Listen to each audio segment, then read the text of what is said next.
5 seconds.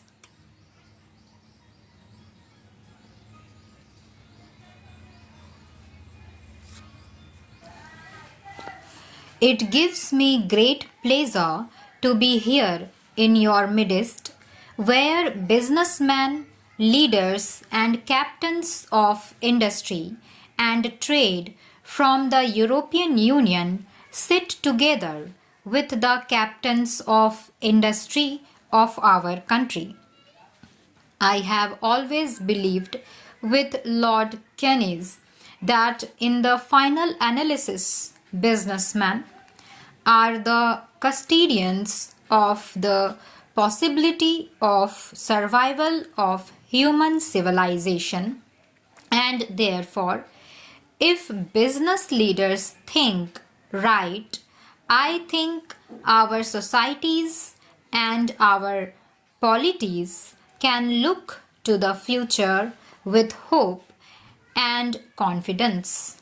Therefore, I greatly welcome this opportunity to interact with such an outstanding group of leaders of business and industry. Prime Minister has already mentioned that we had a very fruitful meeting with him and the President and the members of the European Commission, and tomorrow we will have a bilateral meeting where we will discuss the further development of our relations with the United Kingdom. Under the presidency of Prime Minister, we have made a very good progress in our strategic partnership. I am grateful to you, Prime Minister, for the leadership you have given to the process of widening and deepening of our relationship with the European Union. We live in a world of constant change, and the success belongs to those who are adept at mastering processes of change. In our own times, few leaders of countries have shown that much expertise in effective management of change processes than Prime Minister. Therefore, what he has told you this afternoon, I think I heartily agree. Those are the ways to manage processes of change, and the moral of what he has been saying is similar to what I have been saying to our own people. Do not be too fearful of change. Learn to live with change, though of course governments have the responsibility to smoothen the process of change, smoothen the transitional pain that may at some times accompany the process of change. So, what Prime Minister has told you this evening, I heartily support. It's for me and for my colleagues a great delight that we have this opportunity to interact with leaders of European and Indian business. I sincerely believe that in the modern world, the relationship between governments is increasingly mediated through and influenced by the relationship between the civil society and the business community. It is on the foundation of people to people and business to business relations that we in government try to build state to state relations.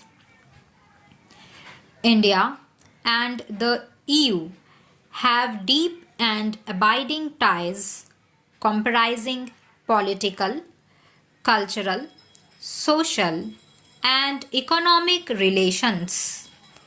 We are the largest democracies of the world. We cherish the freedoms that democracy offers. We share a common belief in pluralism, consultations, and consensus, in the rule of law, and in peace. For in peace and in stability, we have the foundations necessary for development and economic growth within the framework of an open society and an open economy. The terrorist attacks on July 7 this year in London are an unfortunate affirmation of our view that terrorism, by whatever name, can have no place in a civilized society. I am emphasizing this in this business summit because one of the aims of terrorism is to cause economic instability all round. I hope that as India and EU join hands today to strengthen our economic ties, one aspect of those ties must be to ensure peace in our lands. We need each other's strong support in that endeavor. We meet here today at a time when the Indian economy is once again on an upward growth path. For 2 years in a row, we have had upwards of 7% growth in our national income. This year, we expect to repeat that performance. I am convinced that we will sustain this rate of growth, perhaps even improve upon it in the next few years. This has the potential of transforming our economy in many ways. It is now possible as never before for us to visualize an India without poverty, without disease, and without scourge of extreme deprivation.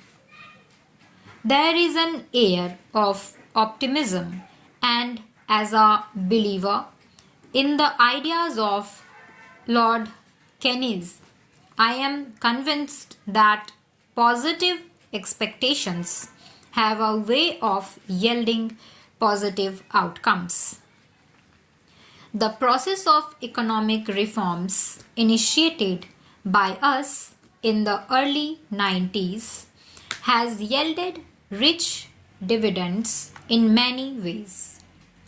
We are committed to pursuing these reforms in a manner that the benefits percolate to all sections of our society, especially our rural poor. I have often said that we must walk on two legs, pursuing greater efficiency and simultaneously pursuing greater equity in the working of the economy. I do believe that if the fruits of higher economic growth are better shared, this in itself will stimulate further growth.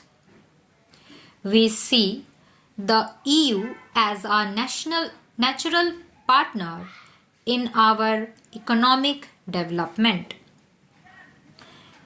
For centuries, long before the colonial era began, Indians and Europeans have been engaged in commerce. India has had civilizational and commercial links with different nationalities within Europe. We must build on those links by renewing the economic, social, and cultural basis of our relationship. Stop.